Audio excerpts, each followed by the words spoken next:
আজকে আমি একটি গল্প বলবো, তার নাম হলো একটি দুষ্টু গোলাপ ফুল। একটা অনেক বড় একটা মরুভূমি ছিল। মরুভূমিতে জন্ম নিয়েছিল দুটো ক্যাকটাস গাছ। ক্যাকটাস গাছ দুজনই পাশাপাশিতেই জন্ম নিয়েছিল, খালি একটু মধ্যে ফাঁক ছিল। তারা দুজন সবসময় খেলা করত, মজা করত। এইভাবে তারা অনেক বড় হয়ে গেছে। তাদের মাঝে একটা গোলাপ ফুলও জন্ম নিয়েছে।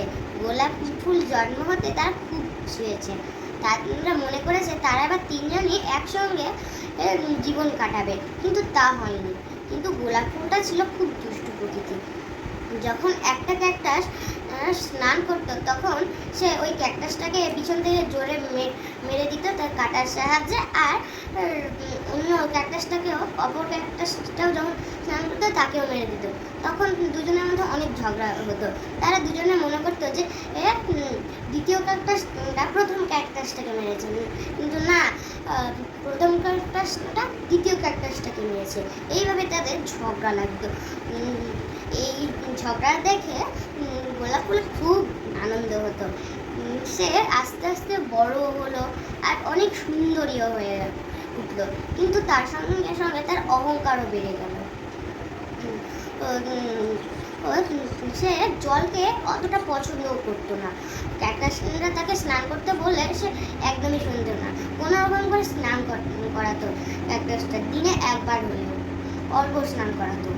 তো একদিন ওই মরুভূমি দিয়ে একটা রাজকুমার যাচ্ছিল। রাজকুমারটা খুব সুন্দর ছিল দেখতে।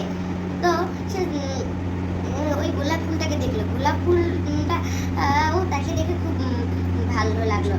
রাজকুমার বললো যে দেখো তোমার সৌন্দর্য কত সুন্দর। আর রাজকুমার একটা ছোট একটা ঢাকনাতে একটু জল দিল আর গোলাপ ফুলকে দেখালো। গোলাপ ফুলটা খুবই সুন্দর লাগলো। যখন রাজকুমার তাকে তুলতেই না যাবে, তখন এই ক্যাকটাসগুলো তাকে কাটা মারলো যাতে তাকে না তুলে নিয়ে যায়। কিন্তু গোলাপ ফুল চাইছিল যে যাতে রাজকুমার তাকে নিয়ে যায়। রাজকুমার ক্যাকটাসের কাটা দেখে ভয় পালিয়ে গেল। তখন গোলাপ ফুল পুরো রেগে মেগে এক ক্যাকটাসের সঙ্গে কথাই বললো না, স্নানও করলো না। এবার আর একবার রাজকুমার এলো, ওই রাজকুমারটা। এবার রাজকুমার কে দেখে গোলাপ ফুল প্রচন্ড খুশি হলো আর রাজকুমারকে বললো যে তুমি আমাকে তুলে নাও। রাজকুমার শুনলো তাকে তুলতে যাবে, ক্যাকটাসগুলো বললো যে তুমি ওর সঙ্গে কেন যেতে চাও, এত বছর তো আমাদের সঙ্গেই বড় হয়েছো। তখন কিন্তু গোলাপ ফুল আর কথা শুনলো না, রাজকুমার তাকে তুলেই নিল।